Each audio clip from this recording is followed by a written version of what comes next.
Damien's point of view. I clenched my fists so tightly that my nails cut into my palms, drawing blood. The scent of it filled the air, but I ignored it. The urge to destroy something, anything, coursed through me, but I forced myself to stay still. Losing control would get me nothing. Seth spun me around by my shoulder with a rough jerk, forcing me to face him. A guttural growl rumbled in his throat, his eyes burning with fury. "Where is Garby? Did she go with the human?" His voice was sharp, laced with accusation, and barely contained rage.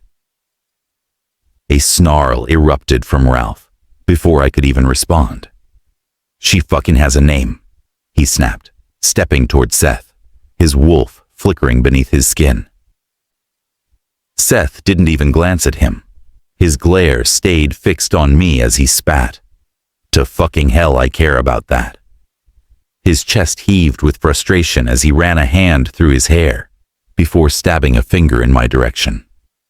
"I never liked that little thing, from the first time you brought her here. And now look.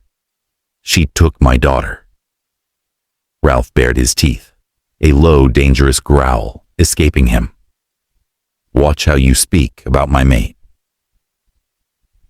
Seth finally turned to face him, stepping forward without hesitation. "Your mate. Where were you when Draven brought her where she doesn't belong? Aren't werewolf mates not supposed to be tethered to each other?" The air between them vibrated with raw fury. Ralph's muscles tensed, his transformation beginning, claws extending from his fingers. Seth met him head on, his own claws sliding free, fangs bared, his stance ready for war. I had enough.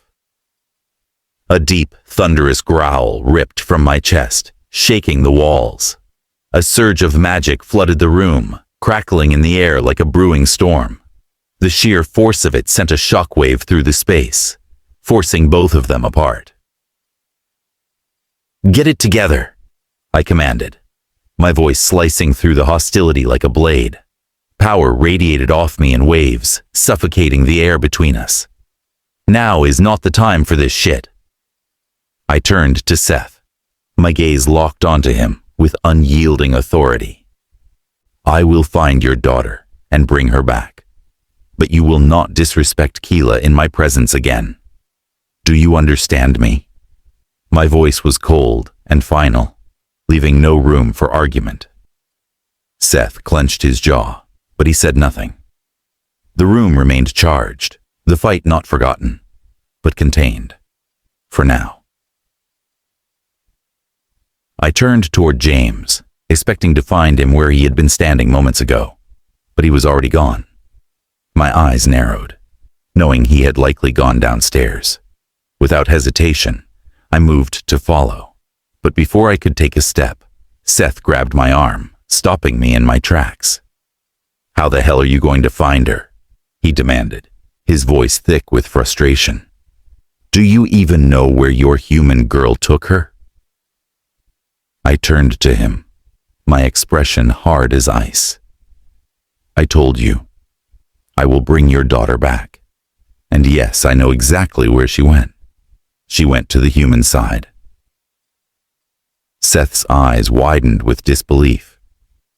"You've got to be kidding me," he muttered, shaking his head. I exhaled sharply, softening my tone, just enough to reach him. "Calm down, Seth. I know you're afraid for your daughter in the human world, but trust her. She can take care of herself, and she will be just fine." Seth didn't respond right away, but I could see the tension in his shoulders, the battle between fear and reason, playing out in his mind. I didn't wait for his answer. I turned on my heel and headed downstairs. I found James where I expected, sitting right next to Marina. I approached him, my tone firm, but quiet. "We need to talk. Privately." James glanced up at me, his eyes knowing. "If this is about your girlfriend, she definitely went to the Fey world. That magic she used took her there." Seth, who had followed me downstairs, stiffened. Did I hear you right? I turned back to James. Tell me everything you know. How do I get there? James hesitated before sighing. It's not that simple.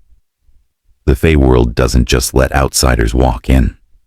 You need an entrance, one that isn't already sealed. And even if you do find one, the Fey won't make it easy for you to leave with her. Seth's voice cut through, sharp with worry. So what happens to my daughter if the Fey doesn't like outsiders? Ralph stepped forward, his agitation clear. Do you have any idea how I can get there? Then he turned to Dahlia. Can you perform a spell that can take me there? Dahlia shook her head. No, magic like that isn't simple. The Fey realm is guarded by ancient spells. If I tried to force my way in, it would only make things worse. James turned to me, the only person who can help. Ralph cut him off, his voice firm. You should be telling me, not him. I'm her mate. I'm the one responsible for her. My jaw clenched, but I didn't take the bait. This wasn't about him. It was about getting her back. James ignored Ralph and kept his gaze on me. The only way to get into the Fey world is with the help of a Fey. You have to find one who has been in the human world for less than 30 years. Any Fey who has stayed here too long loses their connection to their realm. I exhaled slowly, my mind already working through the next steps. A Fey who had been in the human world for less than 30 years. And how exactly am I supposed to tell who has been in the human world for less than 30 years? James let out a gruff sigh. You can't. Not on your own, at least. But I know someone who can help you. He paused, then added, a Fey named Silra. She'll help you find the right one. Silra? I repeated, testing the name on my tongue. And where do I find her? James shook his head. We need to leave the underworld first. Once we're out, I'll give you her directions. I exhaled sharply, but nodded. Then let's get moving. I'm coming with you, Seth said firmly. I turned to him, raising a brow. Are you serious? Anything to get to my girl, he said without hesitation. I studied him for a moment before giving him a nod. Without another word, I moved to the couch where Marina lay motionless.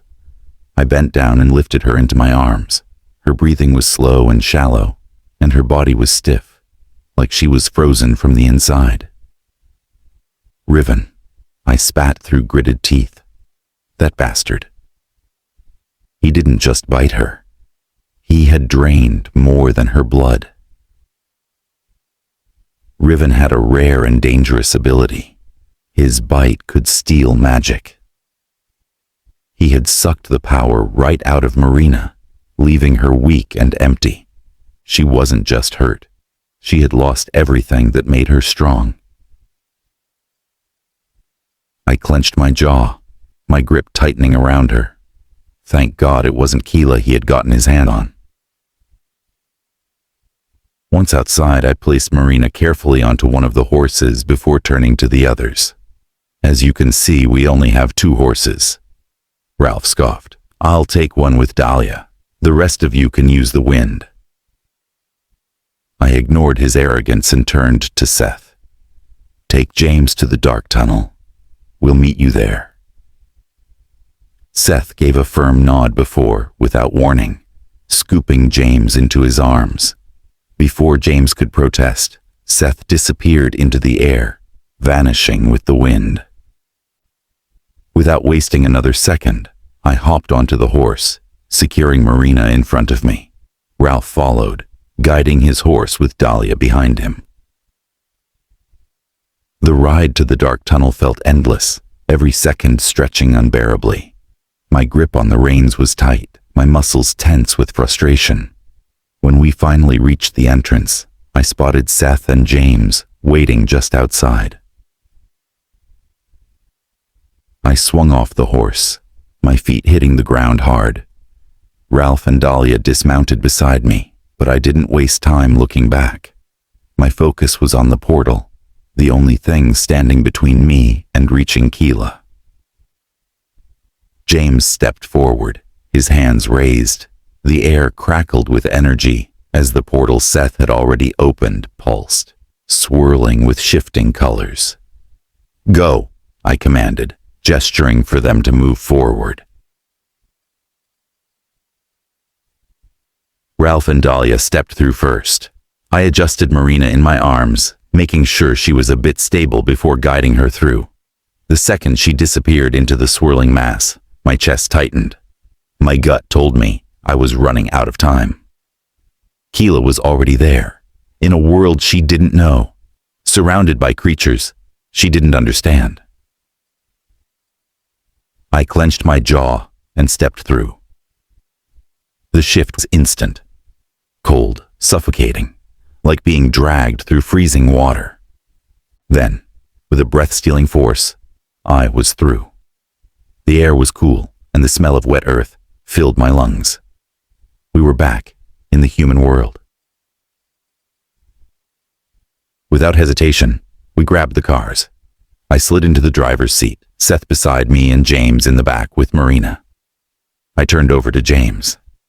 "Now, give me the address of the Silra." James didn't answer right away. My patience was already thin, and his hesitation only made it worse. "First, take me back to Greenery Village," he said at last.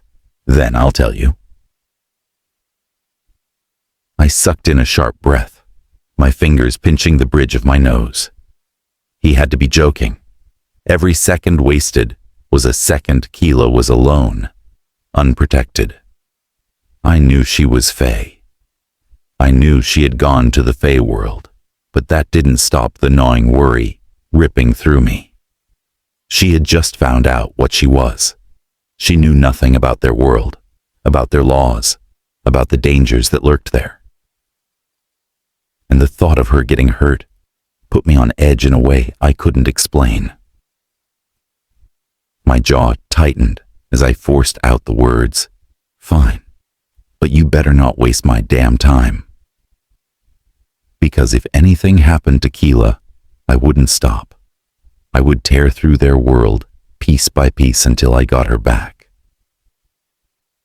I parked the car at the side of the road, the wheels crunching over gravel as I threw it into park. I turned to Seth, keeping my voice steady but firm. "Stay in the car. I'll be right back." Seth didn't say anything, just nodded as I got out of the car. I walked to the back seat, opened the door, and carefully lifted Marina into my arms. Her body was cold, unnervingly still. As I moved towards the woods, I noticed Ralph getting out of his car right behind mine. He didn't say anything, just leaned against the side of his car, his arms crossed. He wasn't trying to make this more complicated than it already was. James met me halfway as I carried Marina, walking quietly beside me, his eyes scanning the forest. We made our way towards the boundary, where the barrier that separated the woods from Greenery Village stood visible, a shimmering line of magic hanging in the air. It felt like stepping into another world, one that was both calming and dangerous at the same time. When we reached James's house, it was exactly as we had left it, still a mess from when I had come here before. James motioned for me to place Marina down gently on the floor. "Let me do the rest," he said, his voice steady, but I could see the strain behind his calm exterior. I hesitated, looking down at Marina, my worry obvious. "Will she be okay?" James nodded. "I'll perform a spell to restore her energy and magic. It will take some time, but she'll be fine." His eyes met mine for a moment. and there was something different in his gaze, something heavier. By the time you get back, we'll be waiting. We need to release Jessica from that dark magic portal. I paused for a moment, then looked at James. All right. But I need Silra's address. Where exactly is she? James nodded and answered. She's in Ravenwood, Ohio. There's a small house on the edge of town, hidden behind an old oak tree in the forest. That's where you'll find her. I took in his words. Ravenwood. Got it. James nodded, his expression serious. Just remember, be careful. Fey magic is unpredictable. If you're not careful, it could cost you more than you expect. I didn't need to hear anything else. I turned and walked out the door, determined to face whatever came my way, as long as Kila was safe. As I walked toward the car, I found Ralph still leaning against his. He straightened slightly when he saw me coming. So, Ralph said, crossing his arms, did the dwarf give you the Fae's location? I shot him a look. His name is James. Ralph smirked, ignoring my correction. Whatever. Did you get the address? I sighed. Yeah, but we have to drive all the way to Ohio. Ralph let out a low whistle. That's a hell of a drive. I glanced at him. You're free to go back to Minnesota if you want. Ralph's expression darkened, and he scoffed. To hell with that. Not until I see my mate. My whole body tensed at those words. I knew it was true, but hearing him say it, especially so casually, made my blood boil. It was like he was reminding me, rubbing it in my face, that Kila wasn't mine. I clenched my jaw, fists tightening at my sides as an unwanted memory resurfaced. The image of Kila and Ralph in my kitchen, lips locked in a kiss. I had walked in on them, and though she had pulled away quickly, the damage had already been done. That moment was burned into my mind like a scar that refused to fade. Ralph must have noticed my shift in mood because his eyes narrowed. Something wrong? I ignored him, forcing my face to stay blank as I turned and got into my car. I had more important things to worry about. I drove onto the highway, the sun still high but slowly lowering. Seth sat in silence, arms crossed, staring ahead. Ralph's car followed closely behind. The road felt endless. My mind was stuck on Kila, alone in the Fey world, unprepared. She didn't know their dangers. My grip tightened on the wheel.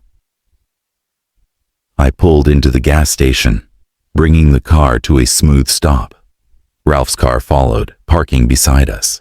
Before the engine was fully off, Dahlia jumped out, her werewolf speed making her a blur as she darted toward the gas station market.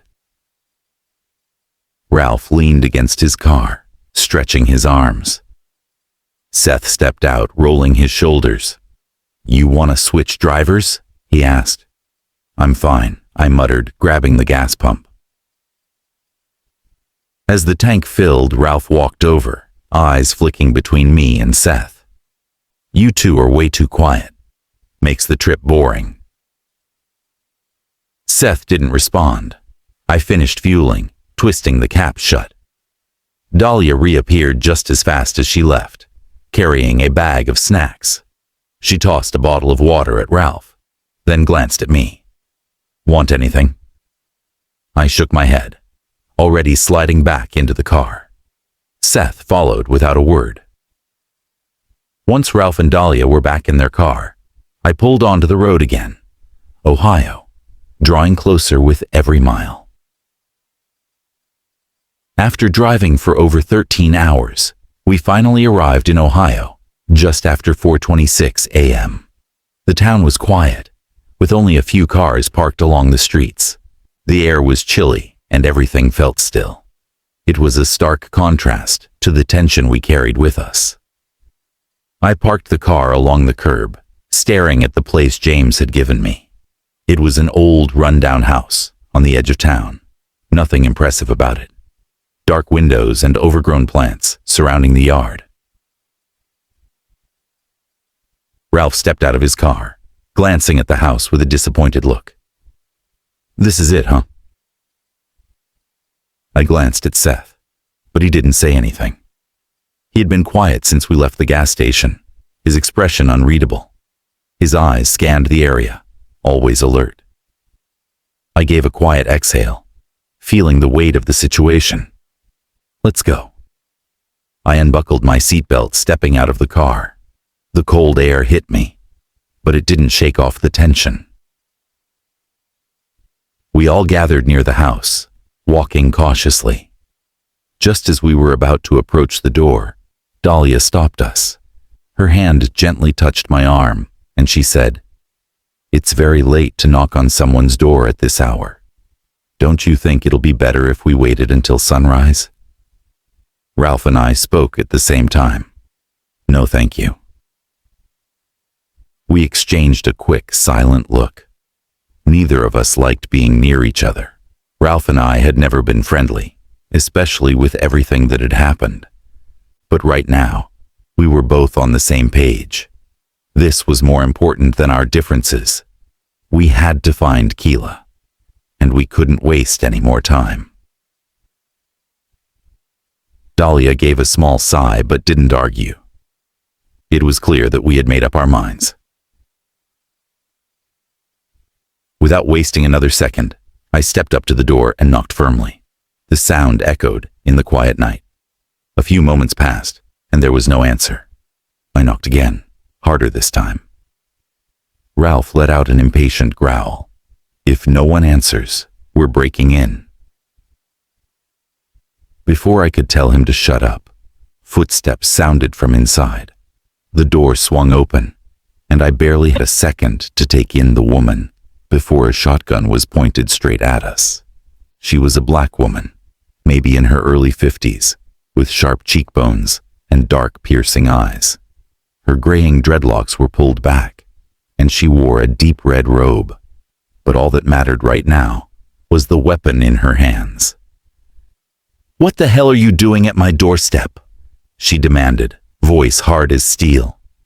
"This gun holds silver bullets to kill all of you, and I will shoot if you don't start talking." I kept my hands at my sides, keeping my voice steady. "James gave us your address. We need your help." At the mention of his name, something flickered in her eyes, but the gun didn't lower. Instead, her grip tightened. "James," she muttered, as if testing the name on her tongue. "Yes," I said with a nod. She let out a slow breath, but still didn't relax. "Whatever you want help with has to wait until sunrise. You can't just show up at someone's door in the middle of the night." Ralph cut in, his voice sharp. "My girlfriend accidentally went to the Fae world, and we need a Fae's help to bring her back." Silra's face hardened. "I'm sorry, but I can't help you with that. I'm not in the position to do that." "James told us you can't do it, but he also said you know someone who can," I said, my frustration barely contained. Silra finally lowered the gun, exhaling as if she was already tired of this conversation. "Well, in that case," she said, crossing her arms, "you need to turn your cars straight to the airport." I narrowed my eyes. "The airport?" She nodded. "The person who can help you with this is in Africa." Silence stretched between us as her words sank in. A long damn drive was one thing, but flying across the world? I clenched my jaw. This was getting more complicated by the second. Ralph let out a frustrated growl. "Africa? Are you serious?" Silra gave him a pointed look. "Do I look like I'm joking?" Dahlia sighed, rubbing her forehead. "Okay, fine. Where exactly in Africa?" Silra hesitated for a moment before answering. "Uganda." Ralph let out a scoff. "Great. I've never even heard of Uganda before." Silra rolled her eyes. Not my problem. But if you want your girlfriend back, you better figure it out fast. There's an elder there, a powerful fae who might be able to help you. I exhaled sharply, running a hand through my hair. Might? She shrugged. Depends on his mood. Ralph cursed under his breath. Great. So we have to fly across the world to beg some moody fae elder for help. Pretty much, Silra said flatly. I glanced at Seth, who had been quiet the entire time. He met my gaze and gave a small nod. We didn't have a choice. Fine, I said. Give us his name and where to find him. Silra stepped back into her house, leaving us standing there. A few minutes later, she returned with a piece of paper, scribbled something down, then handed it to me. His name is Elder Waswa. You'll find him in Fort Portal, near the Ruwenzori Mountains. I stared at the paper, then at her. And you're sure he can help? Silra gave me a small, knowing smile. If he wants to, he will. I glanced at the paper again, trying to steady my nerves. And if he doesn't want to help? Silra's eyes hardened. Then you'll have to convince him. But that's your problem, not mine. I clenched my jaw, feeling the weight of her words. The situation was already out of my control, and now we were heading into unknown territory. Literally. Ralph let out another frustrated growl. Great. So we have to find this fae in the middle of nowhere, and hope he'll even talk to us. That's the plan, Silra said with a tone that made it clear she wasn't going to make things easier. Dahlia sighed. Fine. We'll figure it out. But do you have any idea how we get there? It's not exactly a short drive. Silra's expression softened, just slightly. It's not a short trip. You'll need to fly to Uganda first. After that, find a guide to take you to Fort Portal. Don't try to go on your own unless you want to get lost in the mountains. I folded the paper carefully and put it in my pocket. And how do we find a guide? Silra gave a nonchalant shrug. Ask around the airport or look online. There's plenty of them.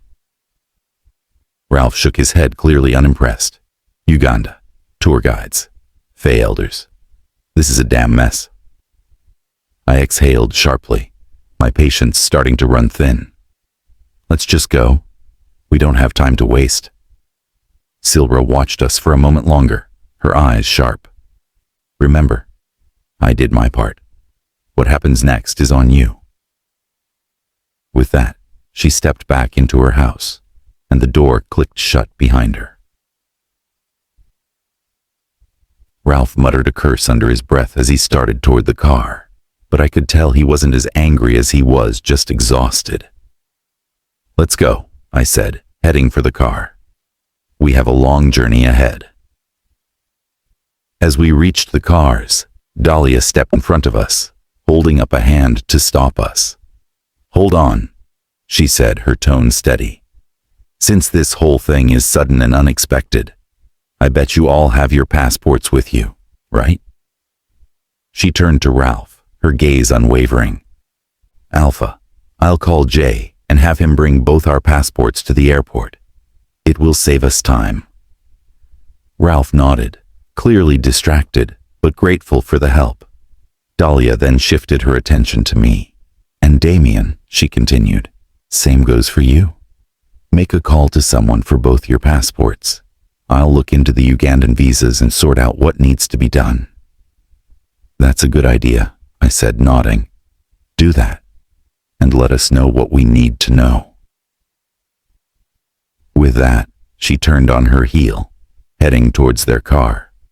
We got into ours, and Seth was the first to break the silence. This whole thing is driving me crazy, he muttered, his eyes tense as he stared out the window. I just hope my daughter is safe and fine, if anything happens to her. He glanced at me, his voice thick with emotion. I'm sorry, my king, but I don't know if I'll ever forgive Kila. My girl has never gone anywhere out of the underworld. I took a deep breath, trying to calm him down. I know how you feel, Seth. But right now, we need to focus on finding a way into the Fey world. Until we do, there's nothing we can do. Don't blame Kila for this. I'm sure it wasn't her intention for any of this to happen, and I know she wouldn't let anything happen to your daughter. Seth's jaw tightened. She better not, he muttered under his breath. The silence that followed hung heavy between us. Finally, Seth spoke again, his voice colder this time. I see you're doing everything in your power to get help. You're even willing to head to the part of Africa you've never been to, all for Kila's sake. But let's say you bring her back. What happens next? Are you going to give her back to her owner, that lunatic Alpha? Or are you going to keep her with you? His eyes locked onto mine, piercing through the tension. Do you have feelings for her? I hesitated for a moment, the weight of his question settling in. It wasn't the kind of thing I'd ever planned on answering aloud, but now there was no avoiding it. I don't know what the future holds, I said, my voice low, but I know this. Kila deserves to be free, and I'll do whatever it takes to make sure she stays safe. As for the rest, we'll figure that out when the time comes. I pulled out my phone, dialing Gerald's number quickly. It rang a couple of times before he picked up.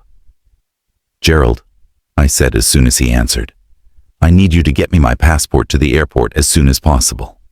It's urgent. Got it, Gerald replied, his voice sharp as always. I'll take care of it. I turned to Seth, who was sitting in the passenger seat, his eyes still distant. Since you don't have a passport, you'll go back with Gerald to the Crimson Castle. I promise you, I will bring your daughter back safely. Seth's eyes softened, but his jaw clenched with concern. You better keep that promise, Draven. Garby's my world. I can't lose her. You don't have to remind me of that, Seth, I said, my voice firm. I won't let anything happen to her. I'll do whatever it takes. He gave me a reluctant nod, clearly trusting my words but still visibly worried. We finally reached the Minneapolis-St. Paul International Airport, and it was already 3 p.m. I was beyond exhausted. The drive had felt endless, and while Ralph and Dahlia took turns switching places, I had driven most of the way. My muscles were sore, my eyes heavy, and all I wanted was to crash in a bed and sleep for days. But there was no time for that. Not until I got Kila back. As we pulled up, I saw Gerald standing by the entrance waiting for us. He looked calm, a sharp contrast to the chaos I was feeling. He raised his hand when he saw me, a small brown leather bag, clutched in his other hand. I parked the car, stepping out quickly to meet him. The moment I reached him, Gerald handed me the bag without a word. Your passport, he said simply, his tone low but steady. I grabbed the bag, feeling the weight of it in my hands. Thanks, I muttered, opening it to confirm everything was inside. My passport was there, along with a couple of other important documents I'd need for the trip. Thanks, Gerald, I said, my voice rough from the long hours of driving. I appreciate it. He nodded, then gave me a brief look over. You're good to go? Need anything else before the flight? I shook my head, tightening my grip on the leather bag. No, we're good. Just need to get to Africa and get this over with. Gerald gave a final nod, then turned to leave with Seth in tow. I watched them go, my mind already back on the task at hand. As I turned around, Ralph, Dahlia, and another guy I recognized as Jay were walking toward me. Dahlia's face was set with determination, and she had the look of someone who had gathered all the pieces to a complicated puzzle. "We're ready?" Dahlia said as they reached me. "I've got all the information we need to get to Uganda." I raised an eyebrow, curious. "Go on." She pulled out a stack of papers from her bag, handing me a few. "I bought all our tickets. We'll be flying out tonight. And I also looked into the visa situation. Since this is urgent, we don't have to worry about applying beforehand. We can get our visas at the migration center in Uganda. It'll save us some time." "Good," I said, nodding. "The fewer obstacles in our path, the better. Anything else?" Dahlia shook her head. "Nope. Everything's in order. We'll be ready to go once we're on that plane." I glanced at Ralph, who was standing silently beside her. He gave me a short nod, his expression unreadable. I didn't expect anything more from him right now. There were bigger things to focus on. "All right," I said, glancing at my watch. "Let's get moving. We don't have much time." Dahlia looked at us, her expression tense. "Everything might look good on our end, but there's one problem we haven't accounted for." Ralph frowned. "But you just said everything was good. What's the problem?" Dahlia's gaze flickered toward the terminal doors, her voice dropping. "The migration center isn't the only thing we need to worry about. The local government is cracking down on foreign visitors. We may not even make it out of the airport without trouble." I felt a cold knot in my stomach. Our journey was already dangerous, but this could ruin everything. Our journey was already dangerous, but this could ruin everything. Kila's POV. The old woman didn't flinch at Aaron's warning. Instead, her sharp eyes studied me, her expression unreadable. The people around her murmured in hushed voices, their gazes shifting between Aaron and me, as if we were pieces of a puzzle they couldn't quite fit together. Garby moved closer, her arm brushing against mine. "Kila," she whispered. "I don't like this." Neither did I. The old woman took a step forward, her long robes whispering against the ground. A faint golden mist trailed her movements, as if the air itself bent to her will. "Step aside, Aaron," she said calmly, but there was an unshakable authority in her tone. "The girl is ours." I turned sharply to Aaron, confusion tightening my chest. "What is she talking about?" I demanded. "What does she mean I'm theirs?" Aaron didn't answer me. He ignored me completely and stepped forward, his eyes locked onto the old woman. "Enough of this, Elira," he said, his voice dangerously smooth. "She's mine. I found her first, and you know how much the rules work." Elira's eyes narrowed, unreadable and sharp. "What's on your mind, Aaron?" she asked, her tone measured but laced with suspicion. Aaron smirked slightly. "I'll see about that later," he said, his voice thick with arrogance. "After I present her to the palace. I can't wait to see what the queen will have to offer me as a reward." Elira's expression darkened instantly, fury flickering across her features. The air around her crackled with unseen energy, and a deep, instinctual dread settled in my bones. My heart pounded wildly, an unshakable feeling creeping in. Whatever plans Aaron had for me, they weren't good. I swallowed hard and turned to Garby, whispering urgently, "We need to run, now." Garby's grip tightened on my arm, her face pale with worry. "Kila, we can't just run," she whispered back, her voice trembling. "If we run, it will only make things worse. We need to think this through." Elira's lips curled into a cold smile, and she took a step back, her long robes billowing around her like a shadow. "Fine," she said, her voice smooth but laced with venom. "I will let you take her. But do you think the queen will accept you in the palace? Did you forget you're a nobody? You don't have a clan, Aaron, in case you forgot." Aaron's jaw clenched, the muscles in his face tightening as he locked eyes with her. But his voice remained calm, almost eerily so. "Don't mind me, Elira," he said, his tone unwavering. I'm very aware of that. With that, Aaron turned his back to her and walked toward me, his presence unwavering, as if nothing in the world could shake him. But as he neared me, I moved backwards. I couldn't hold back any longer. The confusion in my chest was too heavy. What do you really want with me, Aaron? What's your real intention in helping me? Why all this? I demanded, my heart hammering against my ribs. Aaron's gaze hardened, his voice low and urgent. You need to come with me, Kila, he said, his words filled with an intensity that made the air around us feel heavier. If that old woman gets her hands on you, she'll kill you immediately. That's her intention. I'm the only one who can help you get out of this world, and back to the human world. I shook my head, the doubt still lingering, wrapping itself around my thoughts. How can I trust you after hearing all this? I asked, my voice cracking. You could have your reasons for doing this. How do I know you're not just using me? I just helped you both back there, he said, his voice even and firm. If it wasn't for me, you'd be no more by now. So get back to the horse. Let's get you out of here. The more we delay, the more unwanted attention we'll get. I swallowed hard, the weight of his words pressing down on me. I glanced back toward Garby, who gave me a subtle nod, a quiet reassurance. She was terrified, but she trusted me to make the right decision. I had no choice but to move forward, though I couldn't shake the nagging feeling that there was more to Aaron than he was letting on. Still, for now, I had to follow his lead. Garby moved first, stepping toward Varian with hesitant but determined strides. Aaron, however, didn't shift his focus. His golden eyes stayed locked on me, unwavering and intense.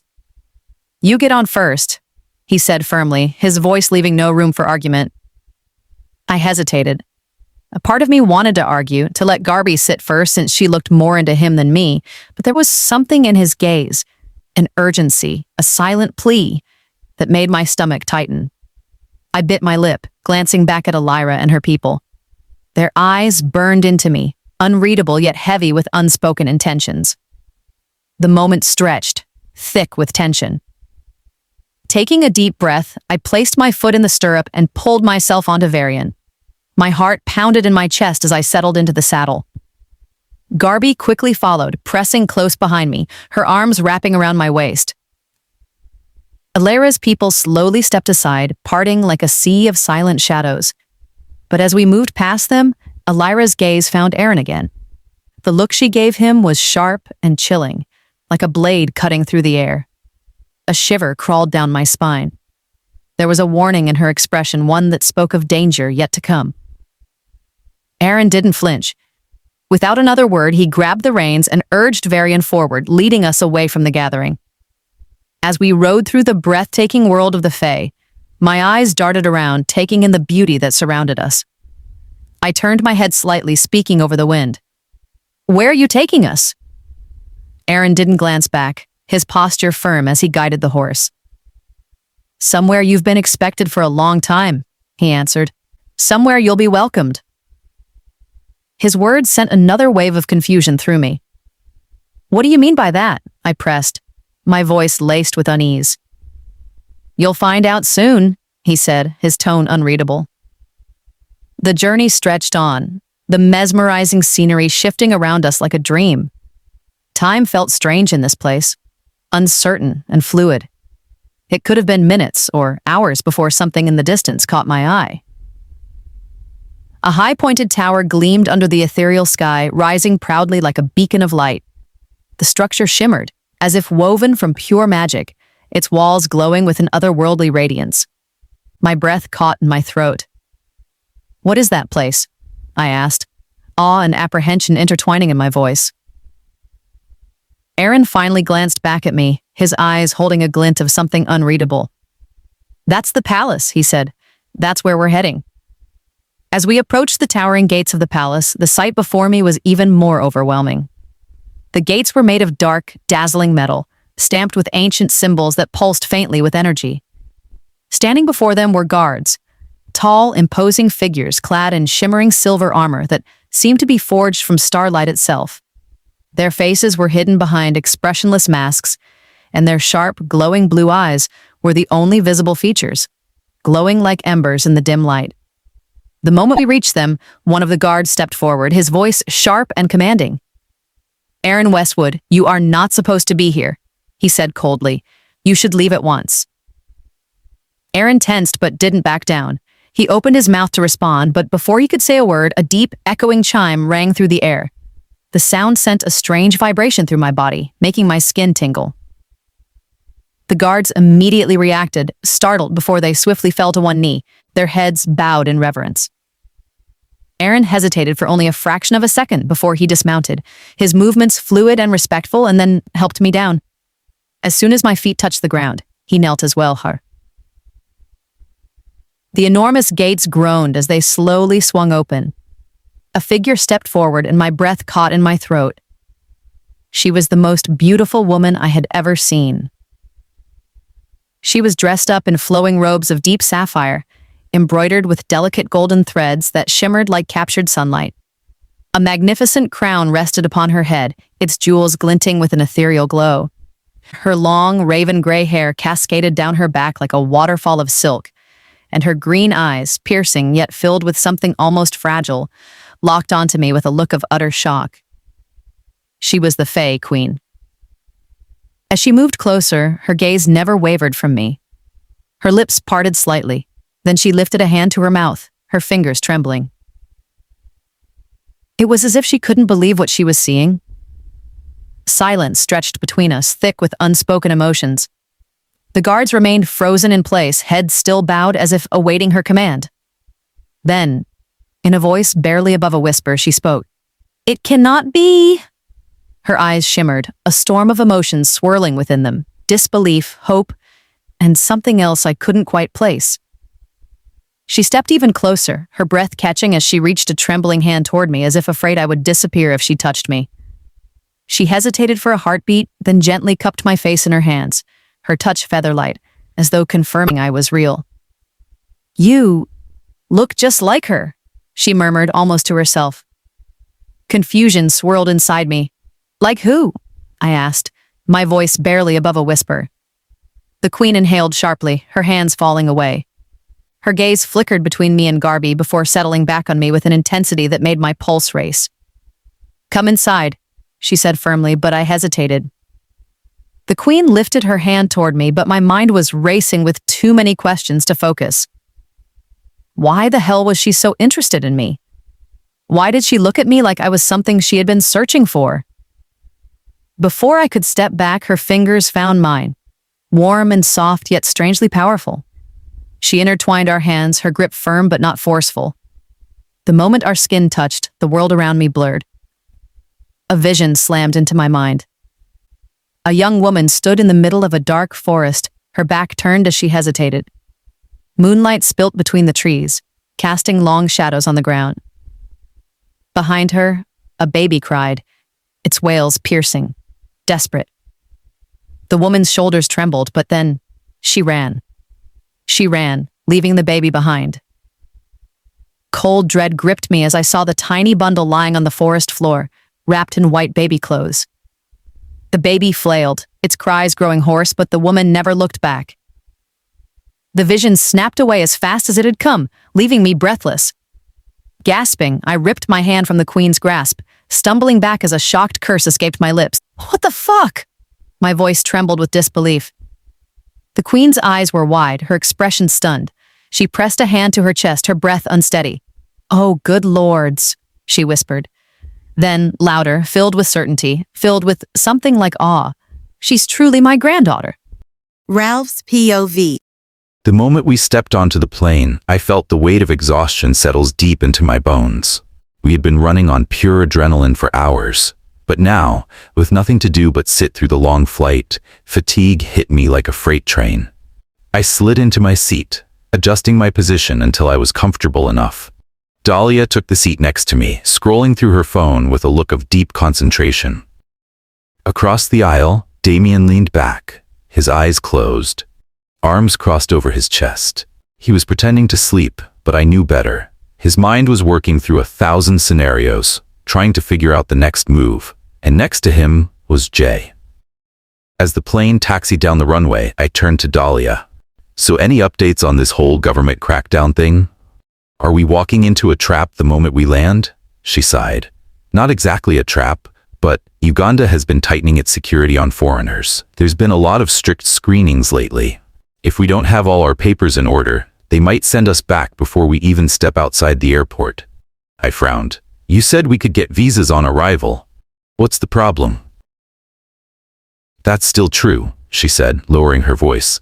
But our sudden trip, the fact that we're coming from the US with no prior clearance, and the reason we're going, it's all too suspicious.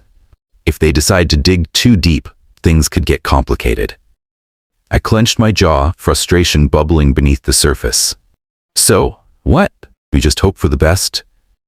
Pretty much, she said, pocketing her phone. But we need to be smart. Stick to the story, we're tourists. If anyone asks, we're visiting Fort Portal to see the Ruwenzori Mountains.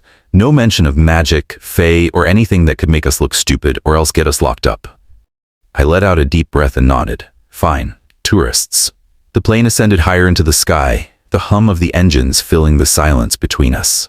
I glanced over at Damien, whose jaw was tight even in his so-called sleep. As I sat back, trying to find some rest, guilt gnawed at me. If I hadn't fought with Damien that night, if I had just controlled my damn temper, Kila wouldn't have ended up in the Fae world. I had pushed too hard, let my emotions take over, and now she was gone. My fists clenched at the memory of that fight, the way everything spiraled out of control. Something on your mind? Dahlia asked, eyeing me curiously. I shook my head. Nothing that matters now, but deep down, I knew the truth. This was my fault as much as anyone's, and I'd make damn sure we got her back, no matter what it took. As I closed my eyes, one thought lingered in my mind. If we made it to Uganda, we still had to find this Elder Waswa, and something told me he wouldn't be easy to convince. I let out a slow breath, then reached Dahlia through the mind link. Dahlia, did you know Kila was a fae? Dahlia's head tilted slightly, but she didn't turn to look at me. No, I didn't. And trust me, I was just as shocked as you were when I found out. My jaw clenched as frustration burned in my chest.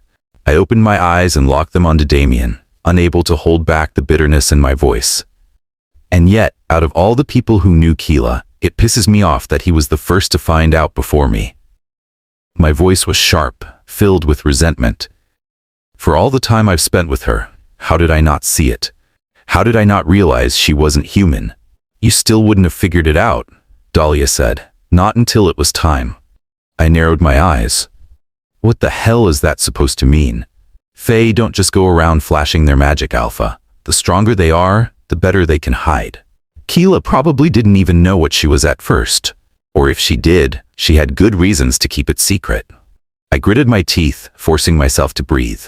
It made sense, but it didn't make it any less frustrating. So what kind of fae is she? I asked. Dahlia hesitated for a second before answering. A rare one. I shot her a look. Be more specific, she sighed. There are different types of fae. Some control elements, some influence minds, some shift between realms. But Kila, she's something else. And if the fae world took her back, there's a reason for it. A reason we might not be ready to face. Her words sent a chill down my spine. I had thought this was just about getting Kila back. But now, a new fear crept in. What if Kila wasn't just lost? What if she had been claimed? I leaned back in my seat, staring at the ceiling as the hum of the plane filled the silence between us. If Kila had been taken by the Fae world for a reason, then getting her back wouldn't just be a simple rescue mission. There were rules to that realm. Rules I didn't understand, but I didn't care. I'd burn their entire world down if that's what it took. I let out a frustrated sigh, rubbing a hand over my face. Yet I still can't believe there are no direct flights to Uganda? Really? Dahlia shot me a tired look. Yeah, well, welcome to international travel, Alpha. Most flights to Uganda, or anywhere in Africa, have layovers in Europe or the Middle East. Be grateful we got a short layover. I scoffed. Short layover, my ass. This whole trip is already long enough, and now we have to waste hours sitting around in another airport. I opened my eyes to the sound of the announcer's voice over the plane's speakers. Ladies and gentlemen, we will be arriving at Entebbe International Airport in less than an hour. Please ensure your seatbelts are fastened as we prepare for landing. A deep growl rumbled from my chest as I stretched out my stiff muscles. "Thank God we're finally here," I muttered. Dahlia smirked beside me. "What? Tired of flying business class?" I shot her a glare. "I'm tired of being stuck in a damn metal tube while my mate is out there." Damien, sitting at the far end from us, opened one eye but didn't say a word. I ran a hand through my hair, trying to shake off the grogginess. We were so close now. Just a little longer, and we'd be on the ground. Then the real challenge would begin. The wheels touched down with a soft thud, and the cabin lights flickered on as the seatbelt sign turned off. We all sat in silence for a moment, the hum of the engine slowly dying down as the plane taxied toward the gate. I looked over at Dahlia, who was already gathering her small things. Her eyes met mine, and she gave me a quick nod. "Ready?" "Yeah?" I muttered, straightening up in my seat. I couldn't shake the feeling that something was off, but I knew I had to push it down. There was no time for second-guessing now. We had a job to do. Damien had opened his eyes, his fake calm expression still in place, though I could see the faint lines of worry around his eyes. He was the first to stand, moving like a shadow through the aisle as people began to disembark. I followed his lead, grabbing my backpack with some pair of clothes in thanks to Jay, and following Dahlia as we shuffled off the plane with the rest of the passengers. As soon as the doors opened and we stepped into the hot air outside, the sun hit me like a hammer, almost immediately sweating through my clothes. The heat was suffocating, thick with humidity that made the air feel heavier, like it was pressing down on my chest. "Jesus," I muttered, wiping the sweat from my brow. "It's like a furnace out here." Dahlia stepped ahead of us, glancing back. "Just hold on," she said, her voice calm but firm. "We need to wait for a minute. I've got to give you the rundown before we move." Dahlia pulled us a little farther from the throng of passengers exiting the plane, lowering her voice so only we could hear. "Okay, here's the deal," she said, her eyes flicking between Damien and Jay. "We'll go through immigration like any other tourists. If anyone asks, we're just here to visit the Wenzori Mountains, nothing more. Got it?" They both nodded, and I could feel the tension rising in my gut. We'd barely made it through the airport doors, and already the weight of the situation was sinking in. "Don't get separated," she added, her voice tight with caution. "We don't know what we're walking into, and the moment we show a hint of nervousness or suspicion, we're screwed." I watched her as she spoke, her eyes scanning us all, making sure we were listening, making sure we understood the stakes. The way she briefed us, it was like a mother giving a warning to her kids before they went off to do something dangerous. I couldn't help but feel a wave of gratitude wash over me. Without Dahlia, we'd be lost. She made this trip easier, no, possible. I'd never been one to admit how much I relied on others, but I couldn't deny it now. The plan, the organization, the constant thinking 3 steps ahead, Dahlia had done all of that. She kept us focused and kept us moving forward when everything around us felt like chaos. If it wasn't for her, I'd probably be running around with my head cut off by now. Hell, I'd probably have already screwed everything up. I exhaled slowly, trying to focus. I wanted to get this over with. Fast. We walked toward the immigration line, the heat pressing down even harder as we neared the area. The line wasn't long, but it felt like it stretched on forever. The crowd moved slowly, and my nerves were starting to get the best of me. My eyes kept flicking around the room, scanning faces, looking for anyone who might be watching us too closely. Then it was our turn. The immigration officer, a woman with brown eyes that held a piercing stare, didn't say anything at first. She just looked at our passports for a long moment, flipping through the pages. The air around me felt thick, and I could almost hear the ticking of my pulse in my ears. "Purpose of your visit?" she asked sharply, her gaze still fixed on Dahlia's passport. "Tourism," Dahlia answered smoothly, her voice steady. "We're here to see the Wenzori Mountains." The officer didn't respond immediately. She looked at Dahlia for a moment longer before flipping through her documents, her fingers brushing against the pages slowly. Then she glanced up. "And how long do you intend to stay in Uganda?" Dahlia didn't hesitate. 2 weeks. The officer raised an eyebrow, scrutinizing her. 2 weeks, and where will you be staying?" "Fort Portal," Dahlia replied, without missing a beat. "We'll be staying at a lodge near the mountains." The officer continued to flip through the pages of Dahlia's passport, then glanced at the other three of us. Damien was next. He stepped up, eyes calm but his posture tense, as though he was anticipating the next question before it came. The officer didn't waste any time with pleasantries. Purpose of your visit? Tourism, Damien answered smoothly. And how long will you stay? 2 weeks, he replied, his voice unwavering. Her gaze flicked over his passport and she raised an eyebrow. Do you have a return flight booked? Damien nodded, producing a printout of his flight confirmation from his bag and handing it over. The officer studied it briefly before handing it back. Bank account details? She asked, her tone now sharper. I could feel my heart rate speed up. This was the moment. If we didn't have the right answers, we'd be stuck here, or worse, sent back. Damien didn't flinch. He handed her a printed document showing a letter from the bank, which listed the funds in his account. She scrutinized it for a moment, and I could see the wheels turning behind her eyes. She was checking for any sign of inconsistency. The seconds dragged on as she continued to stare at the paper. I could feel every muscle in my body tense up. The silence felt suffocating, each moment dragging us closer to either success or failure. Finally, she gave a small nod, stamping his passport with a sharp thud. After clearing J, she glanced at me. Your turn. I stepped forward, trying to keep my face as neutral as possible, though the sweat on my brow was betraying me. I answered the usual questions, repeating the same story we'd prepped. Tourists here for the Rwenzori Mountains, staying for 2 weeks at a lodge in Fort Portal.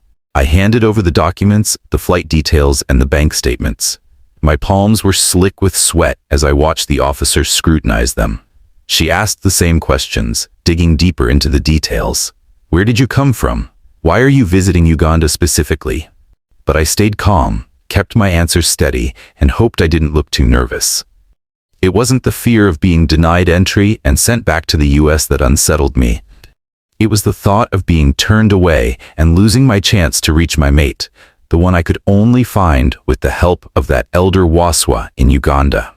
The officer held my passport in one hand, and for a long moment, I thought she wasn't going to let me through. Her eyes flicked to the others, then back to me. Finally, she stamped my passport with a resounding thud and handed it back. You may proceed, she said, her tone still a bit cold, but she gave no indication of suspicion. I exhaled, the tension in my body slowly easing. We were through. Dahlia glanced at me with a sharp look, then nodded in approval, though I could see the same tension in her shoulders. Let's move. We grabbed our bags and walked past the last of the immigration counters and out into the arrival area. Isaac, our guide, was waiting just outside, a friendly smile on his face as he held a welcoming sign with our names. I gave a small, relieved nod and followed him toward the waiting vehicle. But as we stepped outside, I couldn't shake the feeling that we had narrowly avoided disaster. The hardest part was still ahead. We followed Isaac to the car, the heat still pressing down on us as we moved toward the vehicle. It was a dark green Land Cruiser, rugged and built for the rough terrain of Uganda. I slid into the back seat, trying to push away the anxiety gnawing at the pit of my stomach. We were in. That was the hard part, right? Isaac slid into the driver's seat, starting the engine with a low rumble. The road to Fort Portal can be rough this time of year, he said casually, glancing in the rearview mirror. But I've got a good route mapped out. We'll get there in no time. I nodded, though my mind wasn't entirely on the road. How far is it to Fort Portal? About 6 hours, Isaac replied, his eyes focused on the road ahead. But we'll stop halfway for a break. You'll need it. The car bumped along the road, and I let my head rest against the window, watching the landscape blur past. Every passing moment felt like it was drawing us closer to something I wasn't ready to face. I glanced at Dahlia, who was staring out the window, her lips pressed into a thin line. She seemed just as uneasy as I was, though she did a better job of hiding it. Damien, sitting beside her, was quiet, his face unreadable. I could tell the only thing on his head was getting this over with. Isaac, I asked, trying to shift my focus from the heavy thoughts crowding my mind. Is it always this hot here? Isaac chuckled lightly, his hands steady on the wheel. Yeah, it gets pretty hot this time of year. The heat can be overwhelming for people not used to it. Don't worry, it gets cooler once we start heading toward the mountains. I shifted uncomfortably in my seat, already feeling the sweat sticking to my skin. Glad to know it's not just me then. He nodded. It's a different kind of heat. Takes some getting used to, but you'll manage. We drove in silence for a while, the tension hanging thick in the air. Each mile seemed to drag on, but the landscape around us was stunning, a mix of dense forests and open fields. The sun hung high in the sky, casting a golden hue over everything. Isaac glanced at me in the rearview mirror. First time in Uganda? He asked, his voice breaking the silence. I nodded. Yeah, never been here before. He grinned. It can be a lot to take in at first, but the people here are friendly once you get past the heat. I leaned back in my seat, trying to settle my nerves. How long have you been doing this job? How often do you come to Fort Portal? Isaac shifted in his seat, his hands still steady on the wheel. Been driving for about 10 years now. I come to Fort Portal maybe once every couple of months, depending on the job. It's remote, but it's a good place for work. Damien, who had been quiet up until now, suddenly spoke up. Do you know someone in the mountains, Isaac? An elder named Waswa? Isaac raised an eyebrow, his grip on the wheel tightening slightly. There are plenty of elders in those mountains. You'll have to give me more than a name or a face if you want to find him. Isaac glanced at us through the rearview mirror, his grip tight on the wheel as he continued driving. So, why are you looking for this elder named Waswa? You don't seem like the typical tourists. Dahlia immediately cut in, her voice smooth and casual. Oh, he's a longtime friend of my father's, she said, her tone light. I wanted to surprise him with a visit, but I don't really remember his address well. I was just a little girl when my father brought me here. Isaac frowned slightly, still looking at the road. Why didn't your father give you the address, though? Dahlia's face shifted, her eyes dropping slightly as she played the part perfectly. He passed away a few years ago, she said softly, her voice taking on a sad edge. Isaac looked at her, his expression softening as he processed the information. Ah, sorry to hear that, he murmured, sounding genuine. I'll help where I can. He paused for a moment, his eyes flicking to the rearview mirror. I can take you to the Mr. Waswa I know tomorrow, but I'm not sure if he's the one you're looking for. Damien leaned forward. Take us now. We have other plans tomorrow. Isaac looked slightly surprised, but nodded after a moment. All right, I just thought you might be too exhausted from the long flight. We're fine, don't worry about us, we can handle it, I said. Isaac glanced at me for a moment before pulling off the road. 6 hours passed in a blur, the road stretching endlessly ahead. The hum of the engine and the rhythmic sway of the car nearly lulled me to sleep. Finally, Isaac slowed down and gestured ahead. We're here, he announced. Welcome to Fort Portal. A few minutes later, the car jolted over the uneven terrain as Isaac guided it down a narrow dirt driveway. He parked the Land Cruiser outside a modern house, surrounded by tall grass and scattered trees. This is the place, Isaac said as he shifted into the park. I'll go check to see if he's the one you're looking for. Isaac turned to Dahlia with a raised eyebrow. What's the name of your father? Might help me figure this out. Before Dahlia could answer, I interrupted, my voice steady. It's okay, Isaac. We'll handle it from here. We all got out of the car and started walking toward the house, but before we could even make it halfway, a woman's voice echoed from behind us. The words were unclear, but there was no mistaking the tone, sharp, questioning. Isaac, who had stayed behind, quickly responded back in their language.